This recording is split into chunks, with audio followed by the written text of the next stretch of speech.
Welcome to Thea's Inn and Restaurant on the island of Ikaria in Greece. It happens to be one of the blue zones in the world where people live the longest, which explains why Dan Buettner and I are here. Now this man to my right is, well, he's a National Geographic explorer, which explains why he has a kind of Indiana Jones demeanour going on.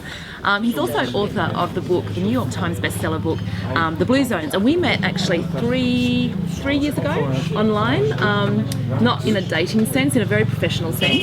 An editorial sense. An editorial sense, that's right. And became friends, and I guess had mutual interests.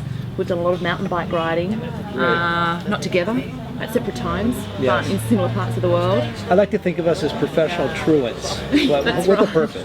That's right. So we found ourselves here on the island, and it happens to be one of the blue zones, as I say, and it's an incredible place. I mean, we've seen some amazing stuff. We've been here 1 week and noticed some really incredible stuff, and we're here actually to look at the eating habits and the cooking techniques to see whether they explain why the people here tend to live a whole lot longer than anyone else on the planet. And Dan, what I might do is first of all say welcome to my little video. Thank you. And I'd love you to explain what a blue zone is. So a blue zone is a part of the world where people live measurably longer. They either reach age 100 at extraordinary rates, or they're biologically younger at every decade along the way, which is what we see here.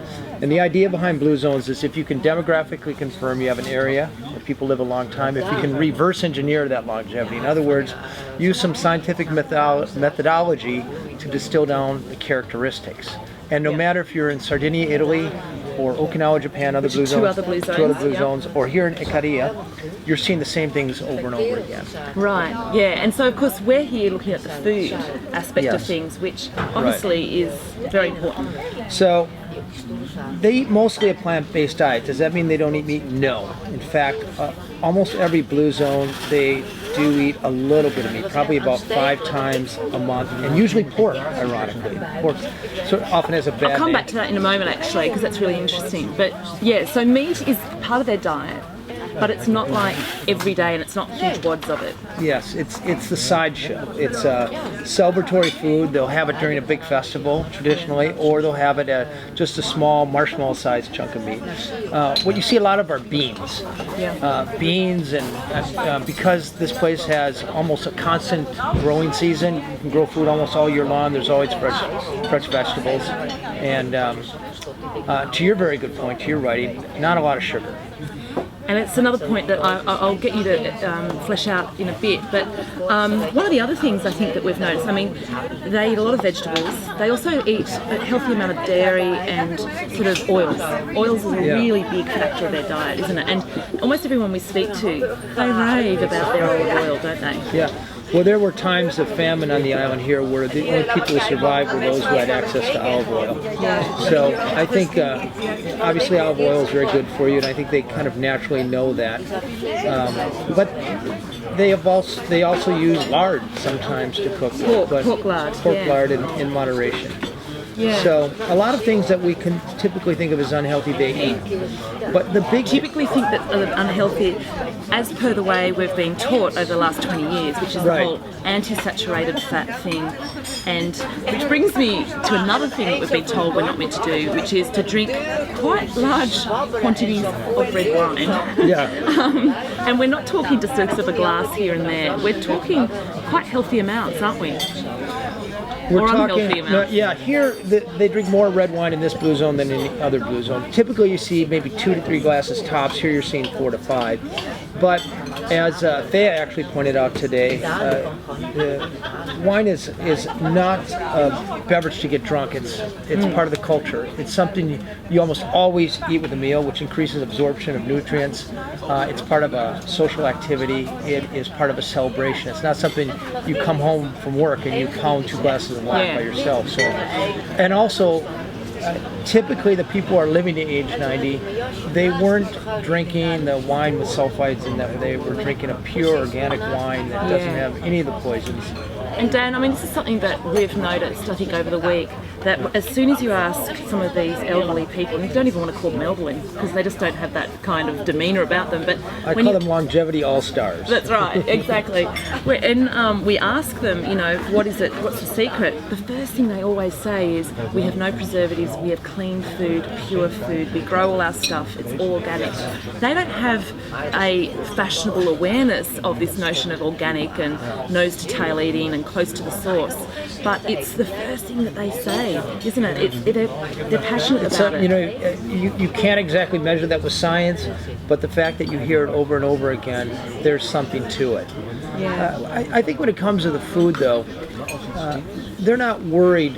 Nobody counts calories here. Nobody worries about diet. They don't think about what am I eating here. It's what their grandparents have done. It's what their friends did. It happens to be very good for them, and that may have evolved over time.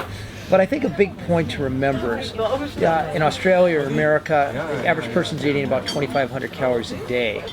Here they're typically eating between 1,500 and 1,700. So there was because they were eating a caloric restricted diet, they could probably eat more things and get by with it. Yeah. And indeed, it might be the fact they weren't eating a lot. But that, of course, brings you right away. We live in a world where there are fast food restaurants, and you can't go to get cough medicine. You can't fill up your car with gas without being around to find some place that has salty snacks or candy bars. I think it's really important having some method to eat less, to take the... Yeah, we don't have the environment, we don't have the setup to be able to eat in such a way. We're tempted at every turn. That's right. And so we've actually got to instill measures to kind of emulate their diet in any kind of way. Yeah, and that's, I really think you brought a lot to the table over the last week here in thinking about how do you take the wisdom of Blue Zones and applying it to people in the developed world. Yeah. It's thinking about how to take calories out of your diet as opposed to what can I eat to get healthier. Because marketers tend to tell us if you eat this omega-3 or eat this nutrient, you're going to get healthier. And I believe it's adjusting the thinking to think, well, what can I strategically take out of our diet? And when you think about it, sugar is the low-hanging fruit, so to speak. I'm glad I've managed to convince you over this week. I mean, I personally believe it's the easiest thing to remove if you're going to keep it really simple, because it takes out all the crap. Yes, and a hell of a lot of calories. And there's no nutrients in most of the stuff. That's the most sugar. When people did eat sugar here, but probably between a third and a fourth as much as we do, and it was typically.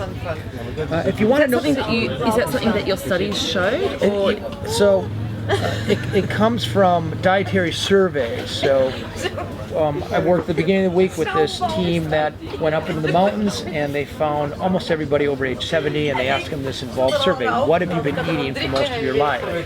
And you see the number of sweets. They usually only have sweets about twice a week. That's what they report anyway.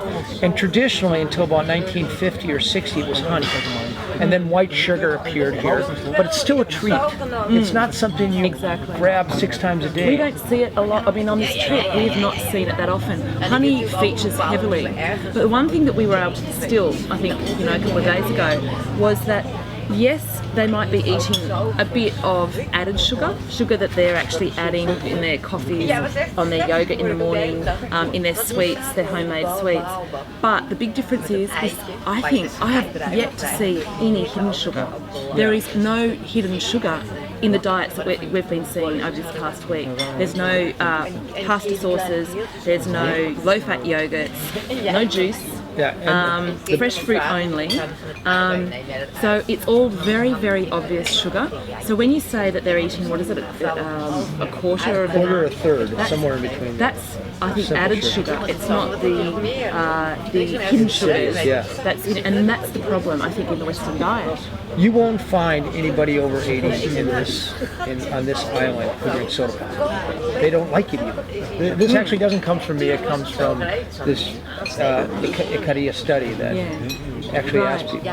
And the other factor that I think we found really interesting, and this was something that has just really touched me is I've spoken to a number of people, including Thea, of course, when we mention something like a skim milk product, they have this look of horror on their face, like, why would you do it? Why would you eat it? And they actually dig a little bit deeper and say, it's messing around with food. And we don't know what happens when we mess around with that food, and we'd never give it to our children, we'd never eat it ourselves. And that was something that Thea said. And I think that's really telling. I mean, I find that shocking that they're so shocked that we would mess around with food in that way. And that's a reminder of maybe how messed up our eating is. Well, back to the idea of reverse engineering longevity. These people always ate the whole food. They weren't thinking about the dietary or the light version of it. When it comes to drinking dairy, though, goat milk was a lot more common. They'd start their day, and goat milk is actually a little different than cow's milk. It's higher than tryptophan, which is a hormone that lowers certain stress hormones, cortisol, and so forth. And it's something they had 1 cup of at the beginning of the day. They didn't drink 16 ounces of it. So it's hard to tell. You know, it is so complex. You look at an Icarian lunch, and there might be beans and greens and olive oil, and there's a glass of wine, and it's really hard to know how those combine inside your stomach and where the nutrient, what's right and what's wrong about it. But my whole mantra is pay attention to what these people are living the way we want to live. Yeah. What are they doing, and replicate it in our own environment. Just to finish off, I'd love you to maybe, I know that you've got to take this whole week away with you and distill it and kind of come up with some ideas of how people in the West can do this. But can I ask you, have you got sort of maybe 3 ideas so far, some tips, some simple things that people can do at home that can actually, I don't know, replicate the Icarian diet in some way? I would say, well, just this afternoon, they brought us a plate of almonds that grew out back. I think nuts are one of the greatest longevity foods there are. And having a can of nuts around your office or around your house and snack on nuts, it satiates you. You eat a hand. You don't. We know that people who eat nuts 4 times a week are living 2 to 3 years longer than people who aren't eating nuts. We don't know why. We just know it's an association. I think the big opportunity when it comes to eating is think about who your friends are. Diets don't work. I totally agree. You can't find one diet in the history of the world that works for more than about 2 years for more than a few percentage of the people. But we do know that friends have long-term impacts on what we eat. And if you look around here, people behind us, they're eating with people who are eating other good food. The Greeks simply do not eat on their own. They just don't. And they certainly would never drink on their own. That's a really big thing, isn't it? Yeah. But I think that's one of your Blue Zone kind of pointers as well, isn't it? And I think it's coming Think through. about your social network. And also think stress, finally. And I know you're looking for me to talk about what some kind of magical tea or... No, I think this is more important actually. But these people have an enormous sense of belonging. They know their sense of purpose. Family means a lot to them, and they invest in their family. And I think it allows them to wake up in the morning and not feel the urgency that we might feel if we think we have to somehow achieve fame or achieve great wealth. I think when they sit down to a meal, they're with their family, and their hormone levels are probably lower. They eat slower. They probably eat less. They probably eat better nutrients. And it's not necessarily the bullet point. It's all the things that support the bullet point. It's sort of the collagen, if you will. That is where we ought to be focusing. I think we all want to live longer, better lives. It's a really good way of putting it. I know I said that was the last thing, but can you tell us about the pork? I know you said that it's common for all the Blue Zones to eat healthy or robust amounts of pork. But why is that? You mentioned something the other day. Well, there's one theory that has it because pig protein is most similar to human protein. As we go through our lives, especially if we have high blood pressure, we have maybe dozens of tiny strokes we don't even know about, little fissures, little tears in the arteries in our heads. Because of this protein, it's so similar to human protein, it can act as a caulking and repair these little strokes before they become big strokes. That's a theory. But it may explain why people here have such low rates of dementia, actually. Right. We also see it in Okinawa. people in Okinawa live a lot longer than the rest of Japan, and that's the only part of Japan where people eat a lot of pork. So Yeah. I'm not advocating starting your day with a pound of bacon and eating a pork chop, but twice a week, portion the size of the deck of cards, you're probably stacking the deck in your favor. And I really like the fact that our very big drinking friends that we've met here recommend, was it drinking some pork broth? Goat broth. Oh, is it goat broth, is it? Goat broth. Was it goat broth, a glass of water, a drink? That's how to party. In succession, and you won't get too drunk. Well, I went to a party and they have just about every week in the summer. It starts at midnight, and we left at 5. I thought that was a heroic effort on me. I was the wimp. The people who stayed the whole time were leaving at 9. But they knew the goat broth, the glass of wine, the drink of water, get them there. and repeat. That's right. Well, thank you so much for that. And everyone who wants to learn a little bit more about it, you've got to look out for Dan's Facebook site, look out for his next book, which will incorporate all these different theories. And we're now off. I think we're meeting friends at 10 o'clock in a village just 20 minutes from here, Christos, where we asked if we could perhaps meet some old ladies who run a co-op where they put together some herbs, some medicinal herbs, and we suggested we meet up with them at about sometime between 9 and 10 o'clock, before dinner. And everyone laughed at us and said, but they shut down for the afternoon. And we went, since when was 10 o'clock at night the afternoon? But this town, the shops are open at 4:30 in the morning. They head to bed at about sort of 5 or 6, and that's on a weeknight. So, pray for us. We're heading off there now. I'd like to add, we appreciated your I quit sugar wisdom this whole week. So Oh, thank you. really helped us look at this culture through a different lens. And I hope there's at least a couple more National Geographic people who are going to quit sugar. yes. Yeah. Thank you very much. Thank you. All right. Thanks, Michael.